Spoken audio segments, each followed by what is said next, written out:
ખરેખર 12 વાગ્યા હી અને આ ખેતરમાં કોઈ હાજર નહીં, ખેતરનો કોઈ માલિક હાજર નહીં, એટલે ના હોય ને તો બધા રેગણા તોડી નાખું. અમે રેગણા મને બહુ ભાવી છે, પણ કયું રેગણું લઉં?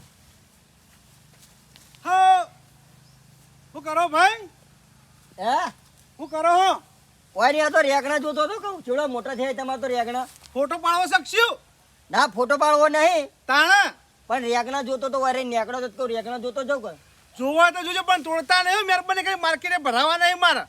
માર્કેટે ભરાવા નહીં. ઓહો, નવા તો 2-3 રેગણા આલો, શાક કરવા લઈ જાઉં. ના ના, શું કરવા જોર આવ્યું તમારે? મહેનત તમે કરી, તમે નહીં કરી બકા. તે નહીં આલો તમે? ના ના, નહીં મળ્યું તો નીકળવાનું કરો. કોને પૂછીને આયા ખેતરમાં? હે, કોઈને પૂછ્યું નતું, વારે નેકડો તો 2-3 રેગણા લેતો જાઉં. ના ના, ઓયથી ભૂલથી નહીં આવવાનું. તમારો જો રસ્તો હોય ને એથી જ જવાનું. મહેરબાની કરી ખેતરમાં તાકવાનું નહીં. મારે શું કીધું? એટલે તમે નહીં આલો એમ ને? ના ના, નહીં આલું. કીધું ખરા કેટલી વાર કહેવાનું હોય? ઉપર હાર વાળો જાઉં. ઉપર કોઈ બે કોણ ને મૂળીએ નહીં ચોળે.